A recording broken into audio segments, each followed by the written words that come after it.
السلام علیکم ورحمۃ اللہ وبرکاتہ۔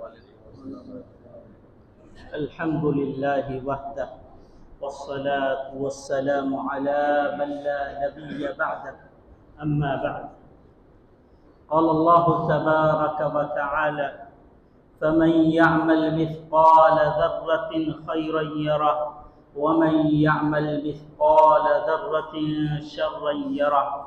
وقال النبي صلى الله عليه وسلم: كل بني آدم خطاؤون وخير الخطائين التوابين، أو كما قال النبي صلى الله عليه وسلم۔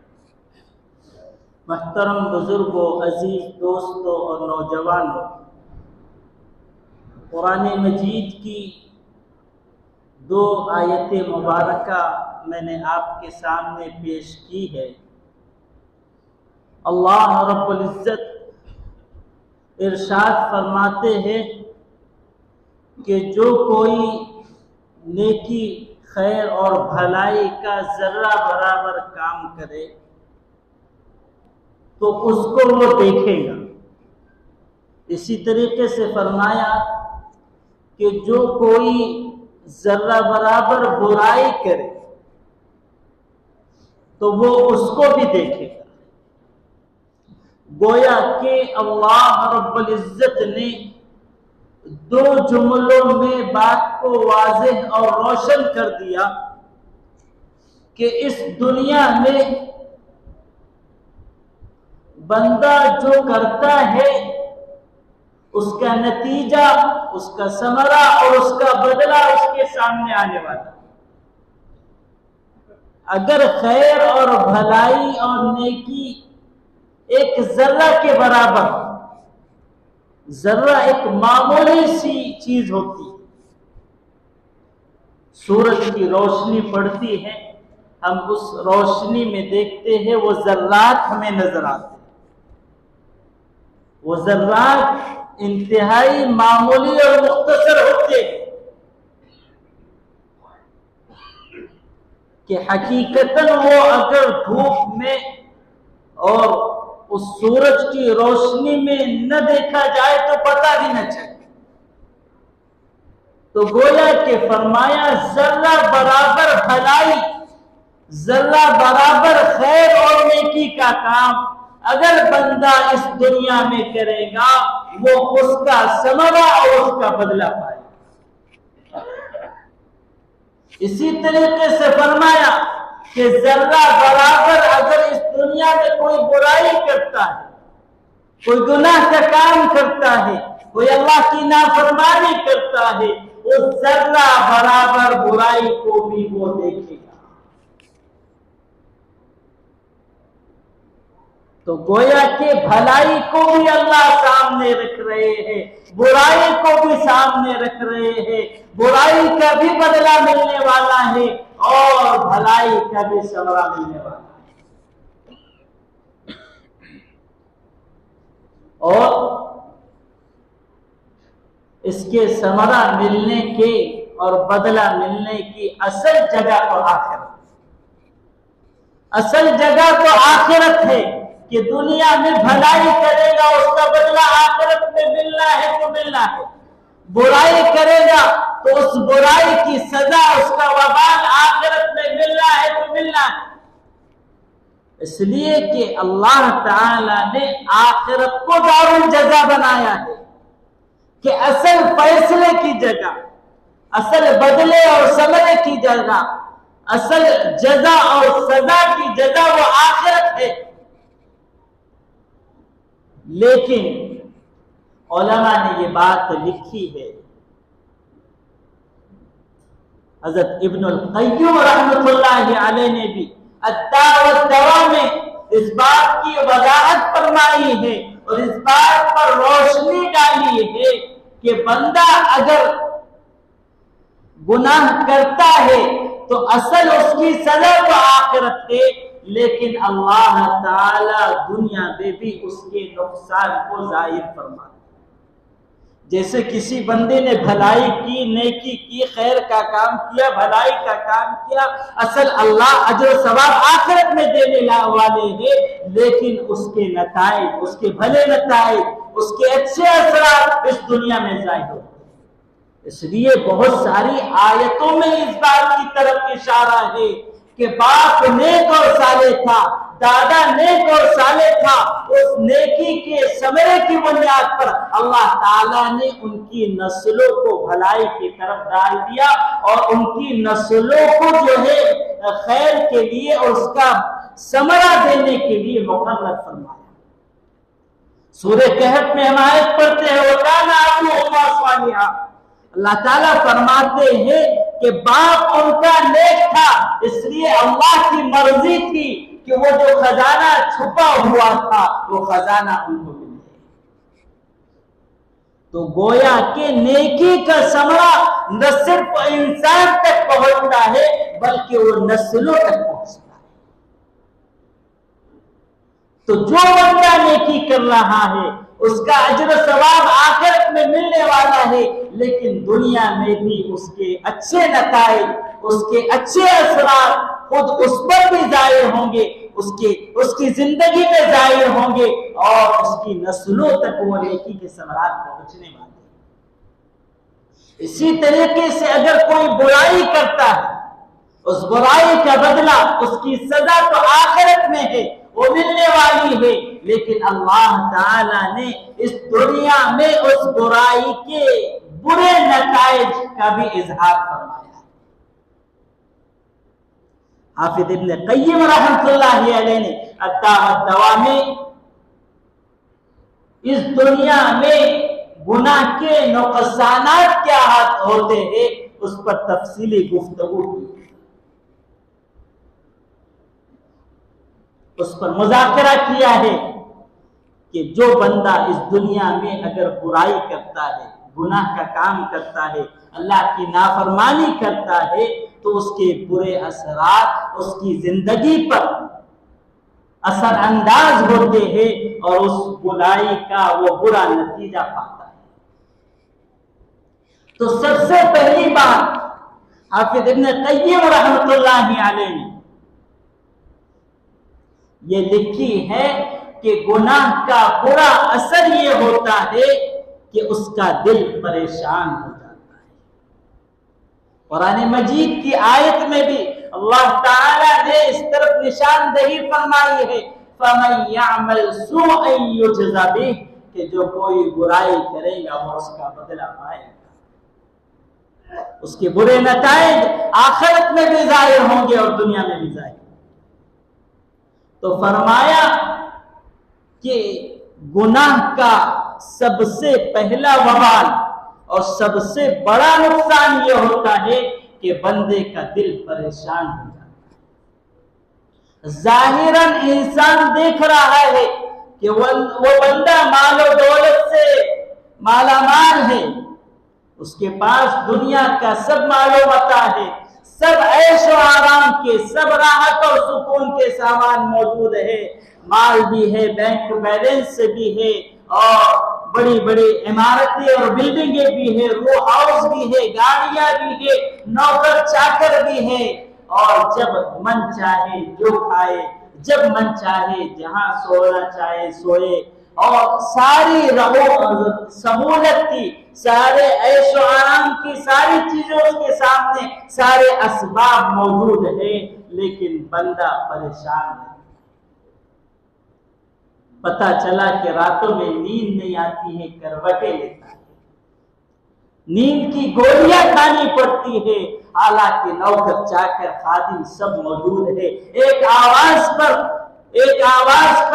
10 نوکر حاضر ہو جاتے ہیں، اور ایک آواز پر اس کی ہر تمنا اور ہر مراد پوری ہو جاتی ہے، جو چاہے منگا سکتا ہے، جو چاہے کھا سکتا ہے، جیسا چاہے رہ سکتا ہے، لیکن دل کا سکون اس سے چھین لیا جاتا ہے۔ انسان اور بندہ تو دیکھ رہا ہے بڑا خوشحال ہے، بڑا خوشحال ہے، لیکن کتنا پریشان ہے یہ تو وہی بتا سکتا ہے۔ بلکہ ایک نیک آدمی، ایک صالح آدمی، ایک اچھا آدمی تو ایک بار مرتا ہے زندگی میں، لیکن یہ ہر روز مرتا ہے اور ہر روز جیتا ہے، اور یہ کہتا بھی ہے کہ ایسی زندگی سے اچھی تو موت ہے۔ سب کچھ ہونے کے باوجود موت مانگ رہا ہے، سب کچھ ہونے کے بعد اس دنیا سے رخصت ہونا مانگ رہا ہے، تو ظاہر بات ہے اس کا دل کتنا پریشان ہوگا ہم تصور کر سکتے ہیں۔ تو پہلی چیز بتلائی کہ اس کا دل پریشان ہو جاتا ہے۔ ظاہر بات ہے دل پریشان ہے تو ہر وقت اس کے لیے موت، ہر وقت اس کے لیے موت ہے کہ ہر روز مر رہا ہے، ہر روز جی رہا ہے۔ دوسرا وبال گناہ کا، حافظ ابن قیم رحمۃ اللہ علیہ نے یہ لکھا ہے کہ اللہ تعالی اس سے عبادتوں کی توفیق چھین لیتے ہیں، عبادتوں کی توفیق چھین لیتے ہیں کہ وقت بھی ہے، حالات بھی ہے، اور اس کو بولا بھی جا رہا ہے کہ چلو آ جاؤ مسجد، اذان ہو رہی ہے نماز کے لیے چلو، دوسرے لوگ ساتھ والے چل دیتے ہیں اور اذان کی آواز پر اور منادی کی آواز پر لبیک کہتے ہوئے اپنے قدموں کو مسجد کی طرف دوڑاتے ہیں کہ اللہ کے منادی نے پکارا ہے، اب فریضہ نماز کو ادا کرنا ہے، یہ ساتھ میں موجود رہتا ہے، لیکن اس کی توفیق اللہ چھین لیتے ہیں کہ وہ اٹھ نہیں پاتا ہے، اس کا دل ہی نہیں کرتا ہے کہ اللہ کے سامنے سر بسجود ہو، نہ تلاوت کرتا ہے، نہ مسجد میں آتا ہے، نہ کوئی نیکی اور بھلائی کے کام کرتا ہے، گویا کہ توفیق کی عبادت اس سے چھین لی جاتی ہے۔ ہم بارہا دیکھتے ہیں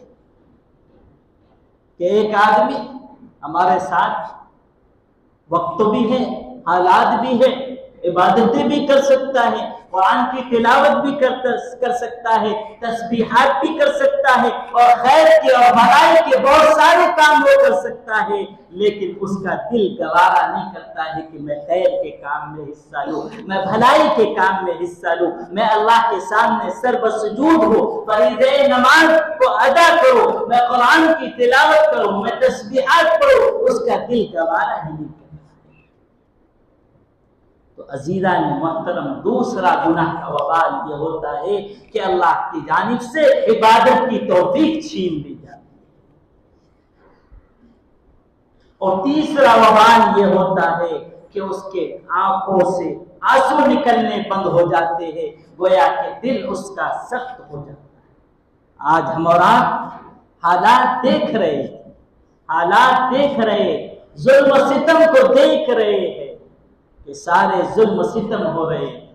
اور مسلمانوں پر، ایمان والوں پر، اللہ کا نام لینے والوں پر جو ظلم و ستم ہو رہے ہیں ہم دیکھ رہے ہیں، لیکن ایسا بندہ جو گناہوں میں ملوث ہے، اس گناہوں کی وبال کی وجہ سے اس کے آنکھوں میں آنسو بھی نہیں آتے، اس کا دل بھی نہیں تڑپتا ہے، اس لیے کہ دل سخت ہو جاتا ہے، حالات سب کچھ دیکھ رہا ہے، نہ رونے کی توفیق ہوتی ہے، نہ آنسو نکالنے کی توفیق ہوتی ہے۔ ظاہر بات ہے اللہ تعالیٰ نے وہ محبتوں کو، وہ رحمتوں کو ختم کر دیا ہوتا ہے دل سے۔ تو یہ گناہوں کا وبال ہوتا ہے، یہ گناہوں کا وبال ہوتا ہے، حالات دیکھ رہا ہے، ایمان والوں پر ظلم و ستم ہو رہے ہیں، حالانکہ ایک عام انسان جب ایسے حالات دیکھتا ہے، ایسا ظلم و ستم دیکھتا ہے، ایسی بربریت دیکھتا ہے، تو خود انسان ہونے کے ناطے اور فطرت سلیمہ پر قائم ہونے کے ناطے اس کے آنکھوں سے بھی آنسو ہو جاتے ہیں، کہ چاہے وہ غیر مذہب کا ہے، چاہے وہ ہماری برادری کا نہیں ہے، چاہے وہ ہمارے مذہب کا نہیں ہے، لیکن ایک انسان ہونے کے ناطے اس کا دل تڑپتا ہے، اس کے آنکھوں سے آنسو جاری ہو جاتے ہیں، زبان پر یہ کلمات ہوتے ہیں کہ یہ کیا ظلم و ستم ہو رہا ہے، یہ انسانیت نے یہ حیوانیت والا اور بربریت والا معاملہ کیا جا رہا ہے۔ لیکن ایسا بندہ جو گناہوں میں ملوث ہے اس کے آنکھوں سے آنسو چھین لیے جاتے ہیں، وہ قساوت قلبی میں اور دل اس کا پتھر ہو جاتا ہے کہ آنکھوں سے آنسو ہی نہیں جا رہا۔ اسی طریقے سے فرمایا چوتھا وبال گناہ کا یہ ہوتا ہے کہ اس کی زندگی میں بے برکتی آ جاتی ہے، اس کی زندگی میں بے برکتی آ جاتی ہے۔ اور ہم اور آپ بارہا یہ سنتے ہیں اور لوگوں کو بولتے ہوئے سنا ہے کہ سارے کام کرتے ہیں، سارے اسباب اختیار کرتے ہیں، لیکن کام ہی نہیں کرتے۔ نہ رزق میں برکت ہے، نہ تجارت میں برکت ہے، نہ بزنس میں برکت ہے،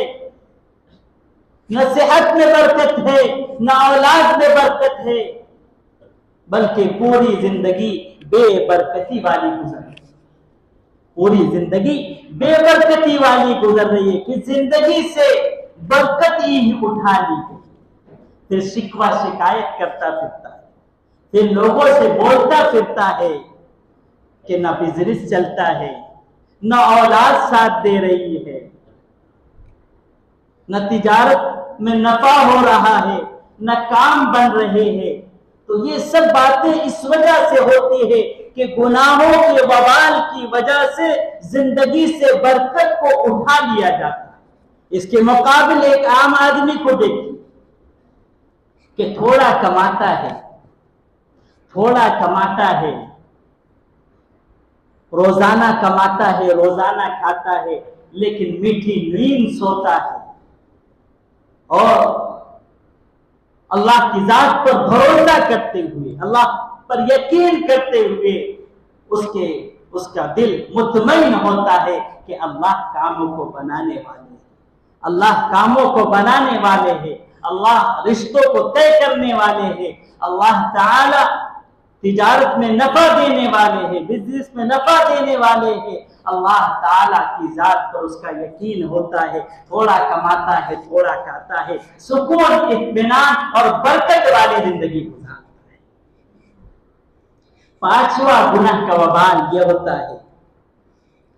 کہ اللہ تعالیٰ نعمتوں کو چھین لیتے ہیں، اللہ تعالیٰ نعمتوں کو چھین لیتے ہیں کہ سب کچھ نعمتیں اللہ نے عطا کی تھی،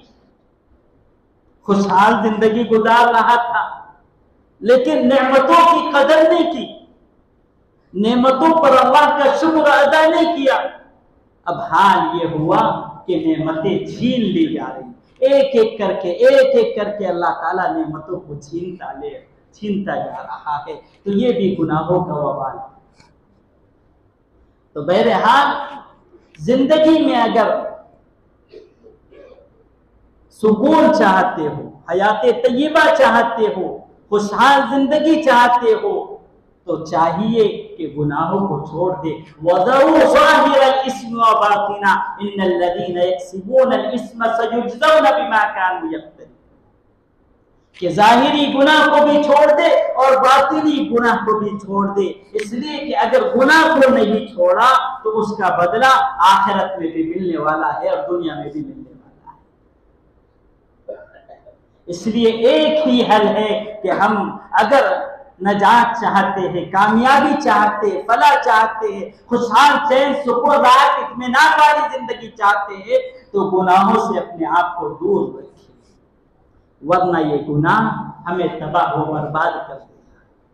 یہ گناہ کی مثال کینسر کی طرح ہے کہ جس طریقے سے جسم میں کینسر ہوتا ہے تو اس کا علاج یہی ہے کہ آپریشن کر کے اس کینسر کو ختم کر دیا جائے، ورنہ اگر اسے اسی حال میں رکھا گیا وہ کینسر پورے جسم میں پھیل جائے گا اور انسان کی موت کا سبب بنے گا۔ ایسے ہی گناہ ہے کہ اگر گناہ کو چھوڑ دیا گیا تو انسان محفوظ رہے گا، اور اگر گناہ کے ساتھ زندگی گزار رہا ہے، یہ گناہ کا وبال، یہ گناہ کی ظلمتیں اس کو جو ہے روحانی طور پر اس کی موت آ جائے گی، وہ دنیا میں زندہ تو رہے گا لیکن مردہ کے مانند رہے گا۔ اور یاد رکھیے ابتدائی زمانے میں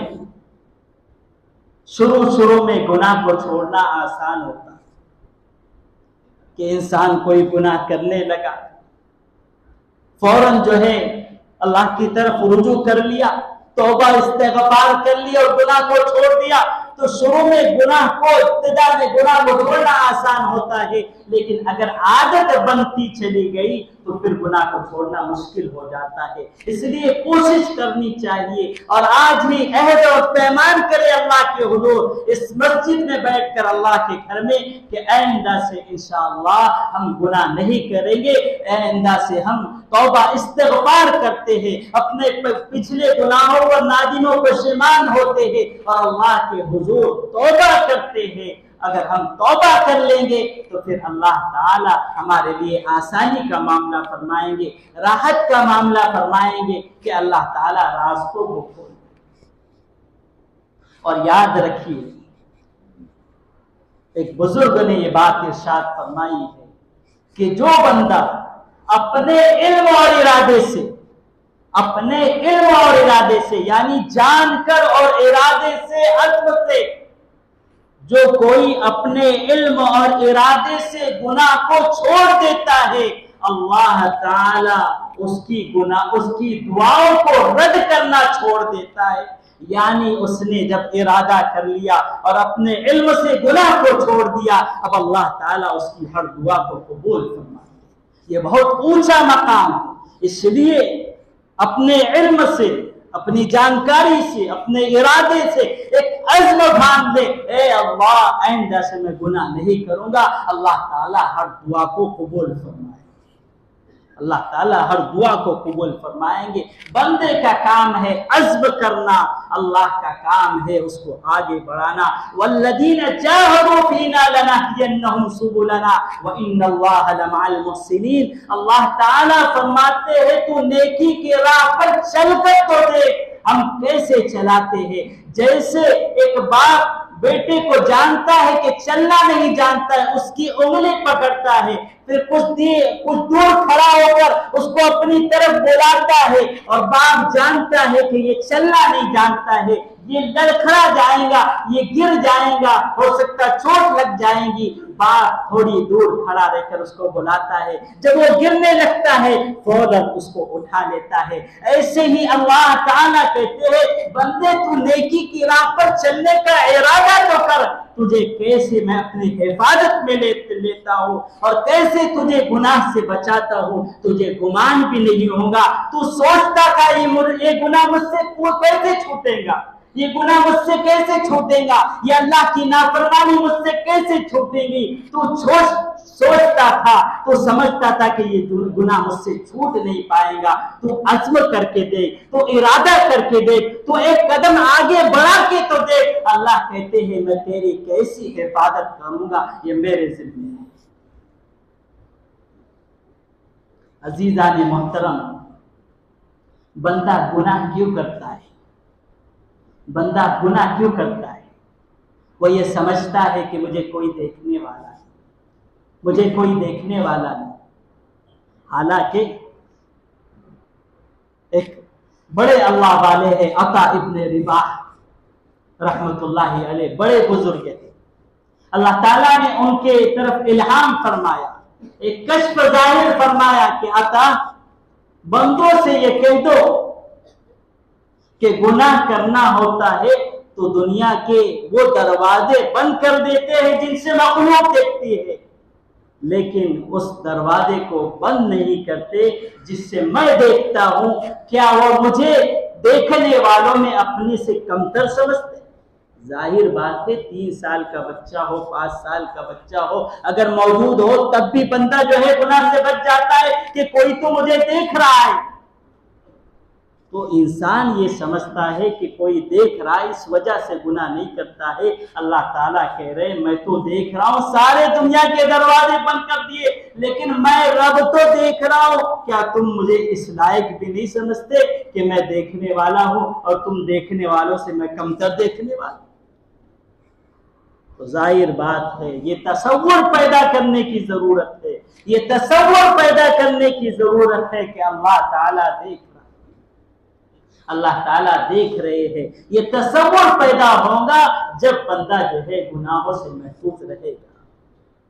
اس کا استحضار پیدا کرے کہ ہر جگہ ہر موقع پر اللہ دیکھ رہا ہے. جیسے مخلوق کے دیکھنے سے ڈرتے ہو ایسے اللہ کے دیکھنے سے بھی ڈرا کرو کہ اللہ تو ہر جگہ موجود ہے, اللہ دیکھ رہا ہے. یہ تصور پیدا ہو گیا بندہ کبھی گناہ نہیں کر سکتا. اور علماء نے یہ بھی بات لکھی ہے کہ انسان گناہ اس وجہ سے کرتا ہے کہ اس کو مکافات عمل یعنی اپنے کام کے بدلہ ملنے کا یقین نہیں ہوتا. جیسے کہ مثال کے طور پر بندہ یہ تصور کر رہا ہے کہ ایک سانپ ہے, اگر میں اس کو پکڑوں گا اس کے قریب جاؤں گا تو وہ ڈس لے گا. تو یہ سنا ہے اس نے کہ سانپ ڈس لیتا ہے, آدمی مر جاتا ہے, اس کے قریب نہیں جاتا ہے. بجلی اس کا کرنٹ, اس کے قریب جاؤں گا, اس کو ہاتھ لگاؤں گا تو میں خاک ہو جاؤں گا, میں جل کر راکھ ہو جاؤں گا. آگ کے قریب جاؤں گا وہ جلا دے گی. یہاں تک کہ اگر کوئی شخص 100 گلاب جامن دے اور یہ کہے کہ 100 میں سے صرف ایک میں زہر, 100 گلاب جامن میں صرف ایک میں زہر ہے, تو وہ 100 کو چھوڑ دے گا, اس کو ہاتھ نہیں لگائے گا کہ پتہ نہیں جس میں ہوگا وہی میرے منہ میں چلا جائے. تو جب آدمی اتنا ڈر رہا ہے, اتنا خوف کھا رہا ہے کہ یہ چیز زہر سے میں مر سکتا ہوں, بجلی کے کرنٹ سے میں مر سکتا ہوں, سانپ کے ڈسنے سے میں مر سکتا ہوں, تو آدمی کا یہ تصور ختم ہو گیا ہے کہ اللہ گناہ کرنے پر, اللہ کی نافرمانی کرنے پر اللہ پکڑنے والے ہیں اور اللہ کی پکڑ مضبوط ہے. وہ اشد بطشا کہ اللہ تعالیٰ سخت پکڑنے والے. یہاں تک کہ اگر کیمرے لگے ہو تو کوئی چھوڑ بھی چھوڑی نہیں کرتا ہے کہ میں پکڑا جاؤں گا, اس لیے کہ ڈر ہے دل میں کہ مجھے جو ہے موت آ سکتی ہے, میں پکڑا جا سکتا ہوں. لیکن انسان یہ بھول گیا کہ اللہ کی نافرمانی کر رہا ہے, اللہ کے ساتھ گناہ والا معاملہ کر رہا ہے, گناہ کا کام کر رہا ہے, اور اللہ مضبوط پکڑنے والا ہے. تو اس پکڑنے والی ذات کا خوف جب دل سے نکل گیا تو بندہ گناہ کرتا ہے. وہ خوف پیدا کرنے کی ضرورت ہے, وہ ڈر پیدا کرنے کی ضرورت ہے کہ جو اصل ہمارا خالق اور مالک ہے, جو اصل ہمارا رازق ہے, جو طاقت و قدرت والا ہے, جس کی طاقت اور قدرت کا ہم اندازہ نہیں لگا سکتے, جس کی پکڑ کا ہم اندازہ نہیں لگا سکتے, کہ جس نے قوموں کو پکڑا ہے تو قوموں کو ایسی حالت کر دی ہے کہ آسمان سے اٹھا کر پٹک دیا, اس کا نام و نشان ختم ہو گیا. قومیں کے قومیں غرق ہو گئی, ڈوب ہو گئی, آگ میں جلا دیا گیا, زمین کے نیچے دھسا دیا گیا. ایسی طریقے سے قوموں کو عذاب دیا گیا. ایک چنگان آئی اور ساری قومیں ہلاک ہو گئی. تو اللہ کی اس پکڑ سے اور اللہ کی اس پکڑ کا خوف دل سے نکل گیا ہے, جس کی وجہ سے بندہ گناہ کرتا ہے. اس لیے ہونا یہ چاہیے کہ ہم گناہوں کا خوف اپنے دل میں پیدا کریں. اور علماء نے یہ بھی بات لکھی ہے کہ گناہ کا وبال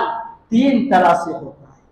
گناہ کا وبال 3 طرح سے ہوتا ہے. ایک تو نکیر ہوتی ہے, یعنی فوراً اللہ کی پکڑ آ گئی. جیسے کسی نے غلطی کی, فوراً جو ہے ایک تپڑ لگا دیا گیا اس کو, اور وہ غلطی کا معاملہ ختم ہو گیا, فوراً پکڑ آ گئی. دوسرا ہوتا ہے کہ گناہ کے پکڑنے میں اللہ تاخیر کرتے کہ ابھی تو نہیں پکڑا ہے, اب جب موقع آئے گا, جب موقع آئے گا, چاہے سال گزر جائے. بہت سارے واقعات ہیں, وقت تو نہیں ہے اس کی مذاکرہ کرنے کا. ایسے واقعات ہیں کہ شروع میں کوئی گناہ کیا, اللہ تعالیٰ نے جوانی تک بیٹے کو پہنچایا, اور جب ہنسی خوشی کا ماحول بنا اور یہ ہے کہ خوشی کا موقع آیا, اللہ تعالیٰ نے بیٹے کو چھین لیا اس گناہ کی سبب. تو تو کبھی اللہ تعالیٰ تاخیر سے گناہ کا وبال دیتے ہیں۔ اور تیسری چیز اللہ تعالیٰ کی خفیہ تدبیر ہوتی ہے کہ اللہ تعالیٰ اس بندے کو گناہ کے وبال کی وجہ سے ایسا پریشان کر دیتے۔ اب بڑھاپے کی حالت ہے، بڑھاپے میں اولاد باپ کا ساتھ دینا چاہیے، وہ باپ کو چھوڑ کے چلی جاتی ہے، اولاد باپ کی نافرمانی کرتی ہے۔ جب اس کو سہارے کی ضرورت تھی، اللہ تعالیٰ نے باپ سے اولاد کو جدا کر دیا اور اس کے دل کو پریشان کر دیا کہ جب ضرورت تھی بیٹوں کو اپنا سہارا سمجھتا تھا کہ بڑھاپے کی لاٹھی ہوگی، اللہ تعالیٰ نے اسی وقت ان کو الگ کر دیا اور اس گناہ کا وبال اس تک پہنچا دیا۔ تو یہ اللہ کی خفیہ تدبیر ہوتی ہے۔ بہرحال تین طریقے سے اللہ تعالیٰ گناہ کا وبال دیتے ہیں، یا تو فوراً پکڑ لیتے ہیں، یا پکڑنے میں تاخیر کرتے ہیں، یا آخر وقت میں خفیہ تدبیر کے ذریعے سے اس کو وبال پہنچتا ہے۔ بہرحال مقصود یہ ہے کہ اللہ تعالیٰ نے زندگی دی ہے، گناہ کیے ہوئے ہیں، اللہ نے توبہ کا دروازہ کھلا رکھا ہے۔ اب بھی اللہ کے حضور توبہ کر لو، توبہ کر لو، ندامت کی آگ میں جل جاؤ، اللہ تعالیٰ جہنم کی آگ سے بچائے۔ آج موقع ہے ندامت کی آگ میں، شرمندگی کی آگ میں، گناہوں پر پشیمان ہو کر گناہوں سے توبہ استغفار کر لے، اللہ تعالیٰ جہنم سے بھی محفوظ فرمائے گا، آخرت کے عذاب سے بھی محفوظ فرمائے گا، اور دنیا کے وبال سے بھی محفوظ فرمائے گا۔ جو باتیں کہی گئی ہے اللہ تعالیٰ عمل کی توفیق نصیب فرمائے۔ وآخر دعوانا الحمدللہ رب العالمین۔ جن احباب نے سنتیں نہیں پڑھی ہے سنتیں